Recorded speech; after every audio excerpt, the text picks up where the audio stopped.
Hello everyone, I'm Brian and today I'm going to be doing a reaction to Intimacy of the Moment, Rupert Spira, the Netherlands. So, Intimacy of the Moment? Well, intimacy generally love kind of deal, but I have a feeling it's not, well, it's not exactly that. Anyways, I don't know anything about this, so I'm going to give it a shot.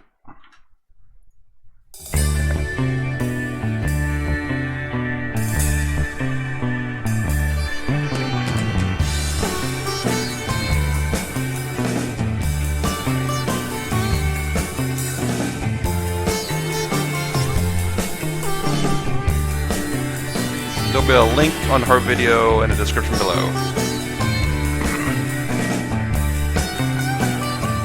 Okay, she has the intro. Hello, my juicy co-creators. Lilou here. I'm in not Amsterdam. This is my next destination actually tonight. For now, I'm in Doorn in the forest with you, Rupert. Thank you. Hi, Lilou. Very nice to be with you. Thank you for having the time to do this interview in this busy conference here happening in Doorn this year, the Nonduality conference. I would really love to speak about your story because you're this ceramic artist. And you were this artist, and now you travel the world talking of non-duality. I used to be a ceramic artist before I started traveling the world speaking of non-duality, yes. Yeah. Yes. And so let's start with what is your, how do you define non-duality? Let's start there so that we're on the same page. What is it? Non-duality is the experiential understanding that our experience is not essentially divided into two parts. One part in here, the self, the separate self that knows, and another part out there, the object, the person, the world, that is known. This is the normal way we think. I in here know or perceive you or it out there. And this is the way our experience is normally defined in our culture. These two essential ingredients, the inside self and the outside world. So non-duality, the phrase non-duality, refers to the not just the understanding, but to the experience that experience is not divided into these two parts. It is one whole, not made of two separated parts. A self and another, a me and a you. So when you were an artist, I guess you have those moments, and I guess artists have those moments of total communion and union. Is that what we're talking about here? Yes. Most artists are either looking for this, the essential nature of experience, and are trying to express it and explore it in their work, or they have had a deep realization of this, and they are trying to create something that evokes this experience in a way that to create an object or a piece of music or a painting or something that evokes this experience or precipitates this experience in people's actual lives. Cézanne is the great example of this. He said this wonderful thing. He was standing in front of a mountain, and he said, In the south of France? In the south of France, Mont Saint-Victoire, he said, everything vanishes, falls apart, doesn't it? Nature is always the same, and yet nothing in her that appears to us lasts. Our art must render the thrill of her permanence, along with her elements, the appearance of all her changes. It must give us the taste of nature's eternity.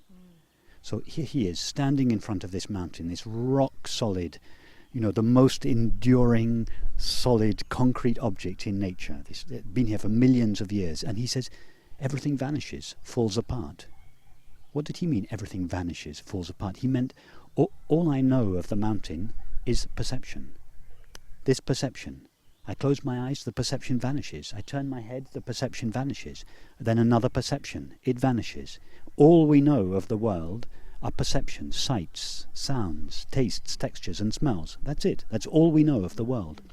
So he was saying everything vanishes. The apparently solid world is not solid. It falls apart. In our actual experience, it comes and goes. But then he says, he kind of contradicts himself. Nature is always the same. And yet nothing in her that appears to us lasts. What does he mean? Nothing that appears lasts, and yet nature is always the same. And it's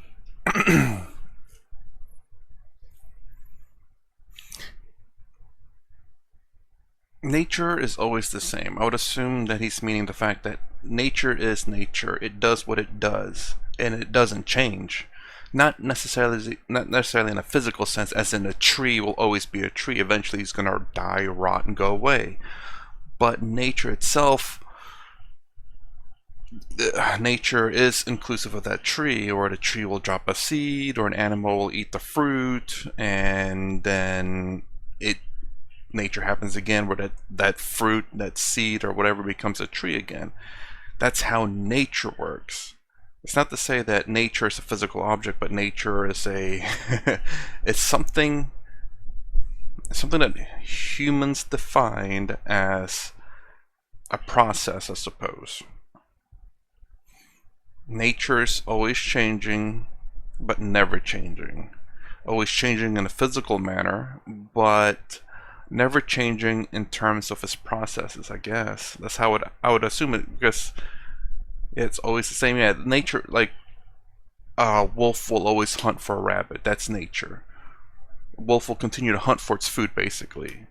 We will always want food, water, shelter. That is part of our nature.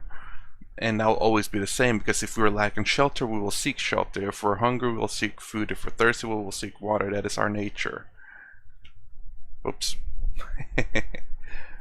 true when we walk in nature, when we're not just in nature, but our experience, there is something that is always the same. What is that? Our perception? Everything that appears disappears, and yet there is something that runs through it. What is that? And then he says, our art must render the thrill of her permanence, of the thrill of the delight. It must deliver the delight of that which runs throughout nature, that which is always the same. It must give us the thrill of her permanence along with her elements, the appearance of all her changes. So what he's saying is the artist must take, in his case it was colours, in a musician's case it's sounds, notes. An artist takes all these elements and arranges them in such a way as to evoke in our actual experience, not just to give us the idea, but to evoke in our actual experience what is always the same. He says it must give us the taste of nature's eternity, that which is ever present. Not eternity, he didn't mean lasting forever. He meant that which is eternally present now. Our art must give us the taste of nature's eternity. Can we say that through creating art we're thinking of all those aspects? Isn't it happening naturally through being in the present moment? All of that coexists. I'm just articulating what for the most part is not being rationalized, and certainly the artist may or may not rationalize this before or after the creativity, but in the moment you're not thinking of this. Cézanne wasn't thinking this. This is him reflecting on his work. And an artist or a sports person, for instance, is not thinking. That there's no time for thinking. If you're totally, as an artist, if you're any musician knows this, or a painter or a sculptor or a writer or a poet, as well as a sports player, there's no time for thought in the moment. And as an artist, you're trying to create something that evokes not what seems to be there, not the appearances, but what is truly the substance, the reality of our experience. And that reality, whatever our experience is really made of, it doesn't come and go. It wasn't born, it's not evolving, and it's not going to disappear. And the reality, the essential substance of what we experience out there is identical to our own reality. What I essentially am is what it essentially is. In other words, it is not self and other. We share one being, one presence, one reality. I will say that explanation, I was trying to understand it with the artist and all that. I have no idea, but this last moment, I know what he's talking about. I get it. Honestly, I do. But that example, for some odd reason, I was just lost. I'm like, I am trying to figure out what you're saying. But I have a much better understanding of non-duality now that we are all in this one massive consciousness. As a matter of fact, one comment wrote, it was a very long one, I believe it was Annie Max, and the analogy that was used, which I actually really liked, was kind of, what is it? Bubbles. This massive, the air is consciousness, and then I blow a bubble. It's just a small captured air, or a small captured form of consciousness. And then once that bubble pops, it goes right back into the massive consciousness that we're all part of anyway. And the common name for this experience is love. That's what we mean when we, when we fall in love. We even in conventional language, when you fall in love or when you love someone, you feel that you somehow merge with them. You melt into each other. That is the dissolution of being a separate self here, I the separate well-defined self here, and you the separate well-defined self there. That the experience of love is the dissolution of these two entities, the realization of our shared being. So in relation to another, we call it love. In other words, love is the discovery that others are not really others. Exactly the same discovery in relation to objects is called beauty. When we're walking in nature, or when we listen to a piece of music, or we see a work of art, the experience of beauty is the dissolution of the sense of me and it. In other words, love is the discovery, the revelation that others are not others. Beauty is the revelation or the discovery that objects are not really objects. They're not out there made of stuff called dead, inert matter. They are, all we know of the so-called world is the knowing of it, and that knowing of it is totally alive, that there is no dead matter in our experience. Dead matter is a concept that the Greeks invented a few thousand years ago, but scientists are still looking for it. That nobody's ever found this stuff called dead matter in the universe. All we know is experience, and experience is totally alive with the knowing of it. So that is what non-duality. I'm articulating something that is not necessary to articulate. It's a living experience, and it's what is known as love, it's what is known as beauty, it's what is known as happiness. Because we can see there's those really beautiful places. Some people that are more spiritually in tune would talk about energies and auras and fields, whereas somebody even that is just from the beauty perspective, we could sense that it just awakens something in us. It's sometimes it's not always seen at this. What I'm trying to say is that it's not always experienced or seen in the same way by the eyes of the observer, but the effect of beauty and that harmony definitely affects us, and we can interpret it in many different forms, because some people see the invisible and some others don't, but the effect is very calming, centering, loving. Yes, it's true. If you, for instance, you go into a building, you walk into a building, and the building has been designed from this feeling understanding that I speak of. Now, whether the architect or the designer rationalized it in the way I'm doing so is not important. Most probably wouldn't. But nevertheless, if the design and the building of this structure, of this building, came from the intuition or the experience that I'm referring to, then this intuition or experience informs what we make. It somehow goes into the make of it, and that is the way this understanding communicates itself. It takes the form of what we make. So then when somebody walks into such a building, they may not have any of these thoughts. In fact, it's best not to think about it, because it's not about concepts, it's not a new idea. But you go into such a building, or you listen to a piece of music that has come from this understanding or from an intuition of it, or you see a painting that has come from it, and you stand in front of it, and somehow your mind falls away. Sometimes you get goose pimples, or you find that you're weeping for no reason, or you there is this tremendous opening and relaxation in the body. You don't know why. You don't have to know why. But what is it's a communication that the object is somehow leading you to what Cézanne called that which is to nature's eternity, to that which is ever present in our experience, which is identical with what we essentially are, which is awareness. Hi, we have a visit from a friend. Hi, buddy. Okay, I'm definitely not grasping his concepts here. I understand consciousness, awareness are the same thing. Where, at least from my understanding, that we're all, this entirety of this thing is just one massive consciousness, and we're all just little bubbles of captured consciousness. But I'm not understanding his talking about of art, though. Trying to capture the essence of something, and it's better.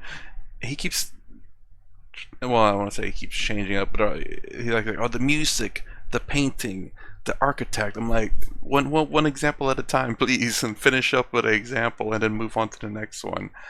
But it's all the same thing, though, and I did understand after he explained it a little bit, but still.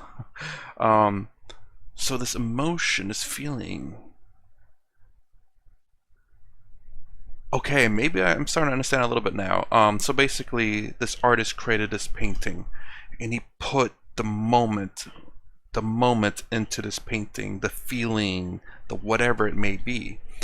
And then some other person comes in who has no idea about this painting, and then it starts feeling that exact same feeling, that moment that was put into that, even though he had nothing to do with that art, had no interaction with the artist, had no idea why that painting was there, but because, well, not because, but well, because we have this one consciousness, one awareness, that they got the same feeling. I'm assuming that's what he's meaning, but not everyone feels that way, though. For example, I tried watching a whole bunch of different music videos. Some of them I have no idea the dance of the music videos, the understanding of it, or some ballets as well too. I don't understand, and I do want to try to understand, but yeah, I don't. Not everyone feels that feeling, so I'm wondering. I wonder if he'll explain that. I get what he's saying, that if you see an art and you get 10 people in there, 5 of them may feel the exact same way. All 5 might start crying, but then another 5 might start laughing, because that's the emotion you get from that painting. And the original artist may fear the painting, and that's what he tried to paint into the painting. Yet some are crying because they see a sad image, some are laughing because they see something funny, and the artist himself that painted that to try to represent fear. I don't know. That's what I'm understanding so far. I'm not sure if I got it right. Beautiful, yes. Are you finding that what are the things that that can release this flow, that can help artists to be more in tune with that aspect, and us also as artists? I believe we're artists in our own right, all of us in life. Is there some things that you also teach to help being more in the intimacy of the moment? It's all just an experimentation. There are things, there are lines of investigation or exploration that we can undertake to make what I am suggesting here as a possibility an actual reality in our lives. And the first thing to do is to explore what we are, what I am. Mm-hmm. Everybody knows that I am present, and that the I that I am is aware.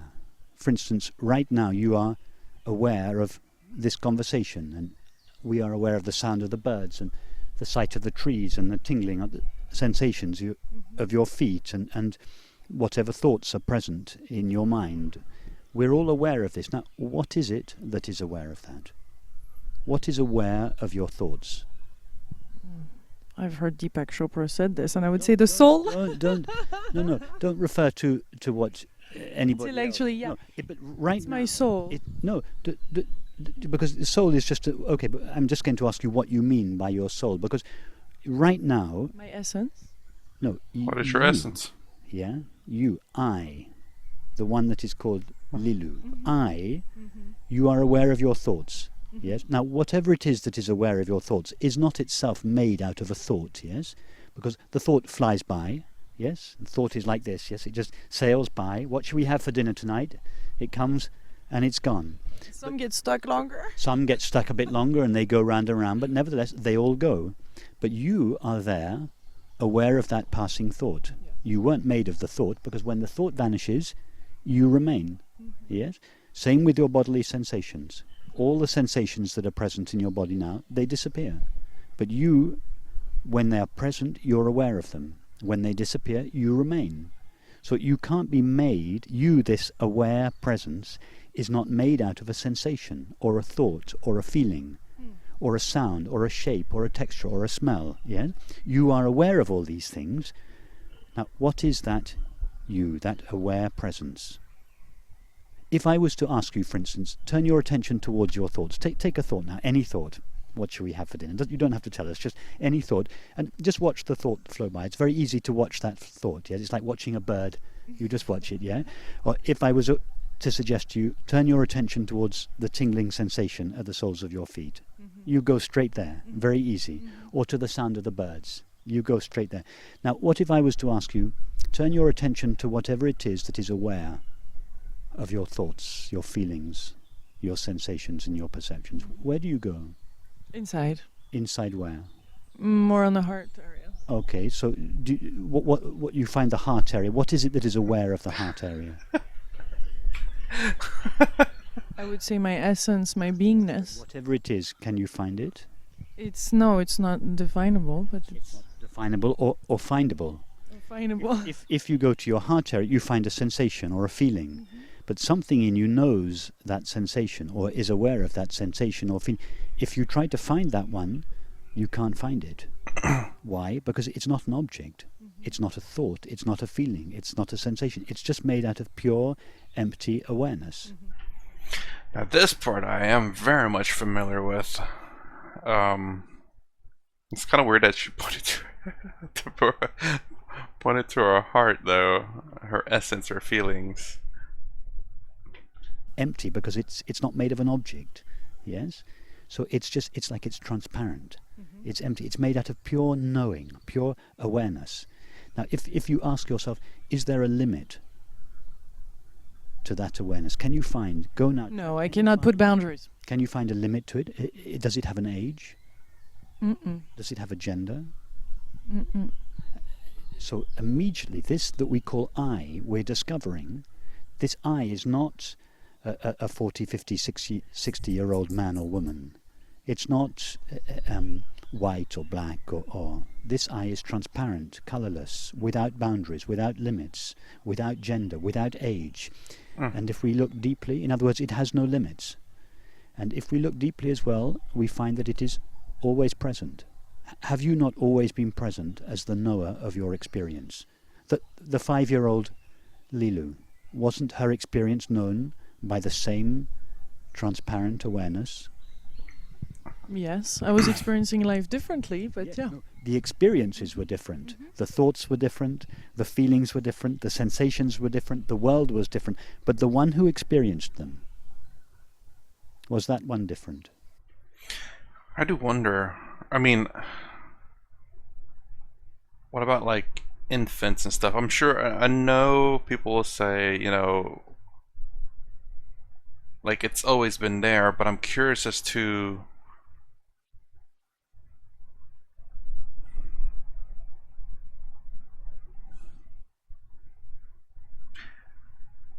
okay, so babies. We have no recollection of memories of when we were a baby. We have no memory, basically. And I think my belief in this is that babies are instinctual. Meaning that I think some doctors have assumed that babies put things in their mouth to test things out. That's what their belief is so far. I don't know if they confirm that or not. I guess it's to experiment to see if it's edible or not. That's how they kind of know things by taste, I suppose. That's why they put everything in their mouth. If it's nasty, they spit it out. If it's good, they eat it and swallow it, not knowing whether it's in fact good or bad. But well, I guess it would be true. I'm sorry. I was going to say, babies act on instincts, it seems. Animals act on instincts. And if this non-duality is true, then the animals also have this consciousness as well, very similar to ours.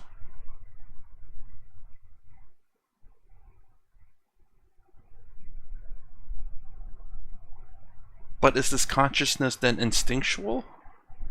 Both instinctual and intellectual, as in we know this is a cup, we know this is the infamous pen, and instincts, well, I guess consciousness is, at least in terms of Swami, it's all inclusive, it's everything. So instinctual and non-instinctual are both in this consciousness. I'm sorry, I'm thinking this through as we're going along, and I'm kind of answering my questions as we're going to. Because again, I was thinking instinct and our awareness, the I, the ego, should I say. The ego and the instincts are two separate things, because the ego can self-identify, or animals act on instincts in terms of survivability and protection. They try to protect their young if possible, but some may sacrifice their life to ensure their young to survive. Some may just run and they say, I can have another one another time, but I have to ensure my survivability. That's all instinctual. Whereas ours is intellectual, where we assess the situation to determine what's the best. It's not always right, but we don't act on instincts all the time. We do sometimes. We have reactions that are instinctual, but those are also trained too. Soldiers, they get trained to do certain things when certain things happen, so they say it's instinctual, where their body reacts and they didn't think about it. I don't know where I was going with that, but it's more along the lines of the baby being instinctual. But if the consciousness is everything, including instinctual, which it would be the case of non-duality, then I guess there is no question for me there at that point. And the problem was with memory too, because she was talking about the experience of the baby whenever she was 5 years old. She can remember, I guess, some things when she's 5, and I guess because she can remember that, she can remember some of the decisions she makes. But when you're an infant, you don't remember any of the decisions you make, but the Turiya is still there. How do you know it's still there? That's the thing. But with non-duality, it's always there in everything. Based on our conversation, no. No, it wasn't. It doesn't change. Because only an object could change. But this is just... this I, this essential self, your being, is just made out of empty awareness. Mm-hmm. It's the same I that is... It's not growing older. It's not moving or changing. And it doesn't disappear.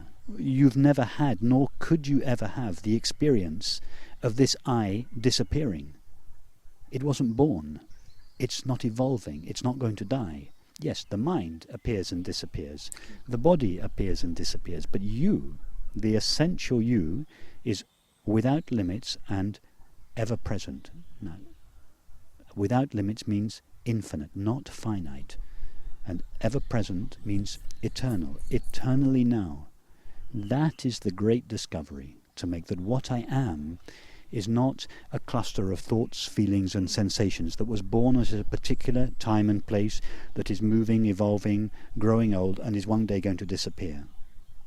This, what we essentially are, is this ever-present, luminous, empty, transparent awareness, which is intimately one with all appearances, just like the screen is intimately one with the image that appears on it, but at the same time absolutely free of them. The screen is not stained by the movie. You are not stained or hurt or harmed by any thought, by any activity, by anything. Life can't hurt you.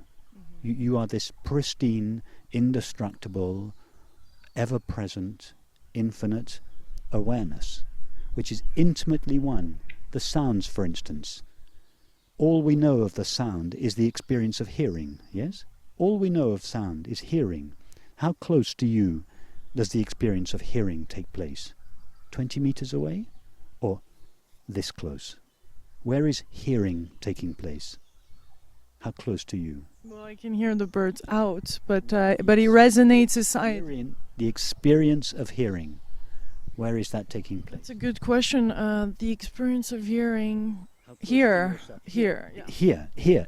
Intimate. Is it at a distance from yourself? No. Is there some space between yourself and hearing? No, none. In fact, can you even find two things there? Myself and hearing. No. They're like this, yes? Thought says, I know the sound in here, but the sound is over there. Thought divides hearing into two parts. A self on the inside that hears, and a sound on the outside that is heard. That's duality. But if we stay close to our experience, to the intimacy of our experience, and we ask, what knowledge do I have of the sound of the birds? It's just the experience of hearing. And hearing is not divided in two, into a me part and a not me part, into a Lilou part and a bird part. It's just hearing, one seamless, intimate substance. And seeing is the same. It's not divided into a seer in here and the seen world out there. It's all just seeing, and seeing is made out of the knowing of it. You are that knowing. You pervade the entire field of your experience. Nothing is separate from you. Yes, I love how you put it. It's so clear. Isn't it juicy? Oh my goodness. Yes, but that's not at all how we were raised. It's not how we were raised. It's the whole brain fights for it during a while, and then it released. It's not how we were raised. We were raised. You know, I don't know what you had when you learnt to read and write. We had these hardback books called David and Jane. David sees the tree. David loves Jane. David feels sad. A subject joined to an object through an act of knowing, perceiving, or feeling. This is the fundamental presumption of our culture, a subject and an object that are essentially separate. But both are needed. It's fine to have the concept, but to believe the concept of duality, of a subject and an object, but to believe that this concept reflects the reality of our experience is a catastrophe. Mm-hmm. It is responsible, if we go deeply into the causes of suffering, we always find that the belief that what we are is a separate self is the fundamental cause of all suffering in individuals, and that suffering multiplied 7 billion times is responsible for the conflict, disharmony, the aggression that we find in the world today. Mm-hmm. So this and the reason why, in spite of all our attempts to find peace in ourselves, in our intimate relationships, in our community and in the wider world, the reason why these conflicts persist is because we don't go to the root of them. And the root of all these conflicts is this one essential belief that what I am is a separate, limited, temporal self. Until that self is seen to be non-existent, the conflict will continue, both in ourselves, and we will spread it around us in our relationships and in the wider community. Okay, that's I completely understood that. It's because there is a me, and I must preserve myself. I will get in conflict with anyone who denies me that. I do believe. So, and those who don't agree with me, I will also be in conflict with them. But I guess the hardest thing for me to understand in this non-duality is, I understand the concept of, again, the massive, this big old circle that encompasses everything, filled with air, called consciousness or awareness. And inside this air thing are little bubbles, which is the individual us, me, as being one of them. All we are just small consciousness of the large consciousness. And because this bubble, I guess what we could say the bubble maybe is the identity, how strong our identity is. The stronger that you identify you as a separate person, the thicker that bubble is.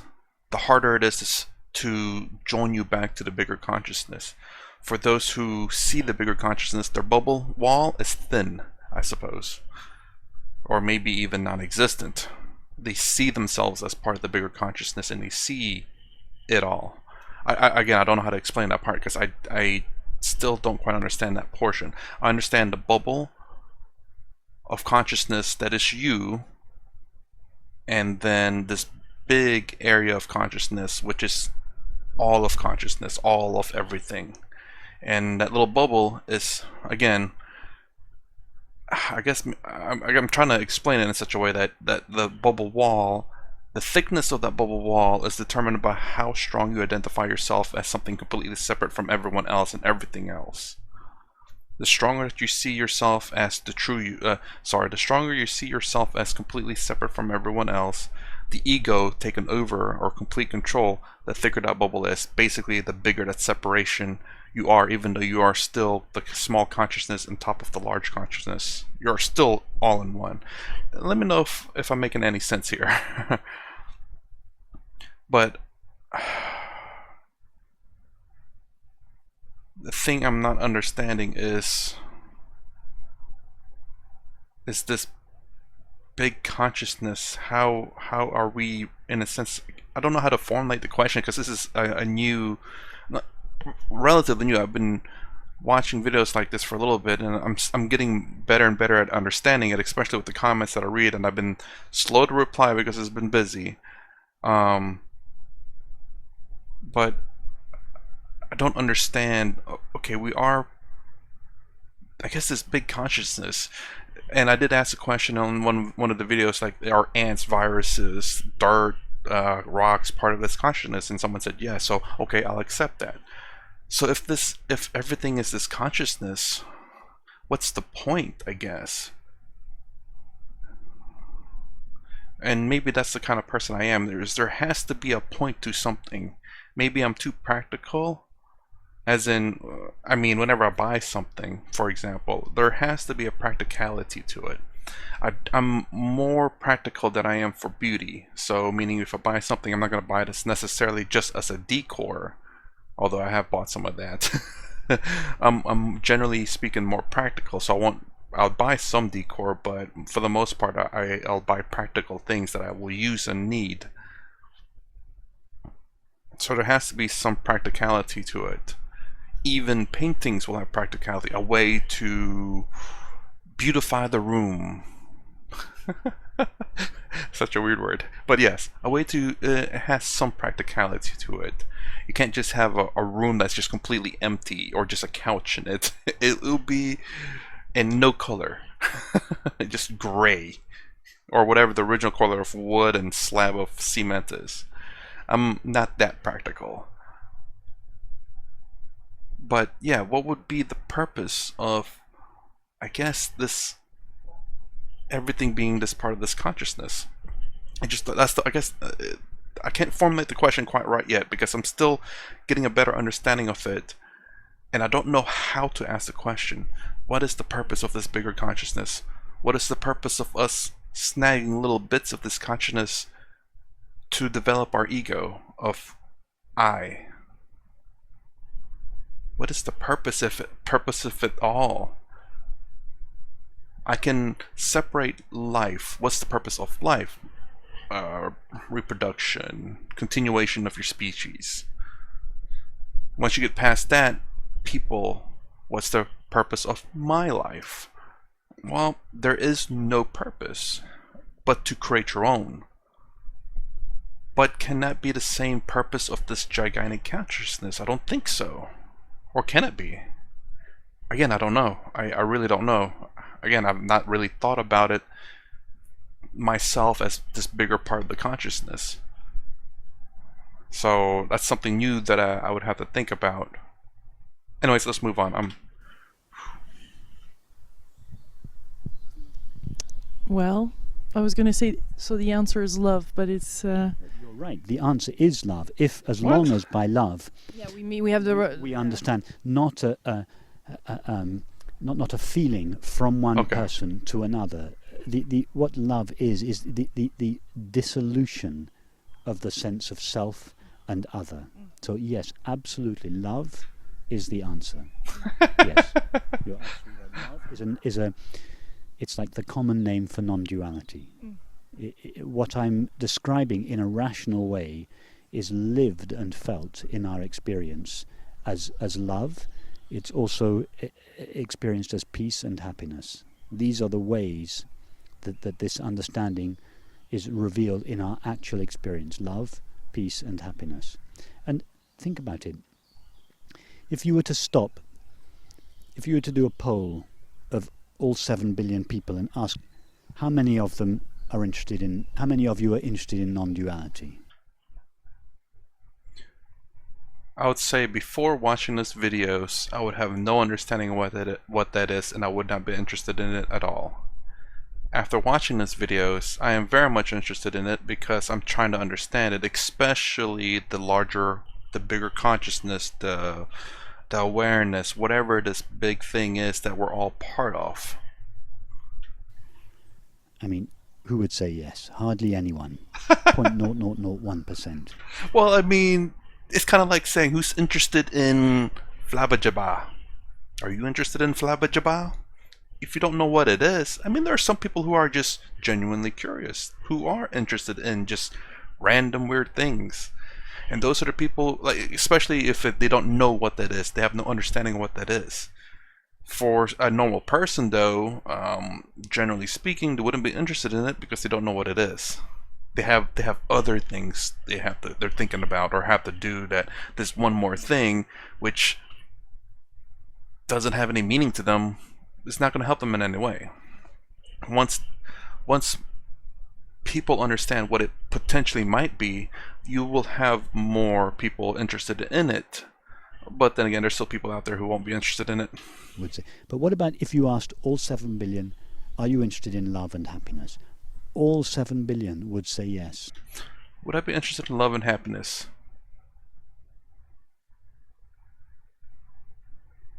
I mean, I'm trying to think about this one because this is a bit worded in the sense that I understand it, so I can't have a non-bias say in this one. Would you be interested in love and happiness? If that was the title of a video, are you interested in love and happiness, I'd probably skip it. Now, if they said understanding duality, non-duality, should I say, I would probably watch that, understanding it now. And if someone said love and happiness, I would probably skip it. I mean, happiness, maybe love, just because. The only reason why I would skip it, because love, well, no one knows how to obtain true love except in their own way. So you can go to a person who's good with love, and they can only assist you, provide you tools, and probably introduce you to some people, but that doesn't guarantee love. Happiness. Everyone finds happiness differently. So again, a person who's the master of happiness can only provide you with tools and assistance in getting you to a certain place, but it's up to you to go the whole way. The whole happiness. So honestly, if there's a video that says, are you interested in love and happiness, I would skip that. If someone said a video, are you interested in non-duality, I'd be like, yep. Right now, at this moment. Again, before watching this video, so I'd be like, I don't know what that is. It might pique my interest though, I will say. Maybe. Again, it depends on the time that I happen to be scrolling down YouTube and saying, are you interested in non-duality? I'm like, today's the day that I guess I'll find out what that is. What is this experience called love that everyone seeks? It is the dissolution of feeling that we are a fragment, that we are incomplete, that we are missing something, that we are needing something from another or from an object or from the world. Everybody longs for that sense of incompleteness to be dissolved. And why do we go for chocolates, cigarettes, drinks, activities, the next sexual encounter, whatever it is? Going for chocolates? Yes. Cigarettes, drinks? No. Oddly enough, I don't necessarily feel the need to fill a void. I mean, there's a want, but not necessarily a need. I think... Is it because of a video that... a dating video that's... Not a dating video, it's a... you could say it's kind of like it, but you have to be happy with yourself first and foremost, which is something that I took from that video, which I do agree. You cannot be dependent on someone. You cannot need something, because needing or wanting something could lead you down the wrong path. You have to be confident in yourself and not need something. Then then by you doing you, hopefully the right person will come along and you will know that this is the right person, not because you need them or want them, but because they complement you. I've not thought about that too much, but it is not a dependency on needs or wants, but it's a dependency, not a dependency at all, it's a complement of who you are. Because if your dependency or needs and wants, you may do things you don't want to do, or that may not be you, to retain that connection. As opposed to, if it's a complement of who you are, you will always want a complement. But you don't want a dependency of needs and wants. I'm probably just spitting out trash. But I think there is something there of what I say. The people who have needs and dependencies, let's just put it that way, they could end up doing harm to themselves, harm to others, and because of that dependency. But if you don't have that with someone, it's not to say that you don't want someone, but it's the want is not a dependency. Let me just leave it at that. Looking for, we're just longing to be complete again, to be whole again, for the feeling of fragmentation, separation, to dissolve. And these objects, they temporarily dissolve the sense of separation, but they don't truly uproot the sense of separation. So as soon as the chocolate or the alcohol or the relationship wears off, there is our longing again. The seeking comes back, and we go out again towards another object, until it becomes clear to us that what we're seeking for is not an object or a state or a relationship. What we're longing for is to be healed of this. It's like a wound in the heart, this wound of separation. That's what everybody longs for, and the healing of that is called happiness. Thank you, Rupert. Thank you for this happiness moment. Thank you. This was delightful. What a great surprise. I loved it. Out here in the woods talking about these things. Whereabout do you live in England? I live in Oxford. Oxford, I love it. I studied in Oxford Brookes University. Yes, I really enjoyed the city. I just came back and stopped in Oxford on my way from Glastonbury when I was there for some interviews. And next time you're there, come and visit us. yes. Lovely, beautiful, beautiful city. Much love, my delicious co-creators from Holland, from the woods here. And thank you, Rupert. Thank you. Bye-bye. Okay.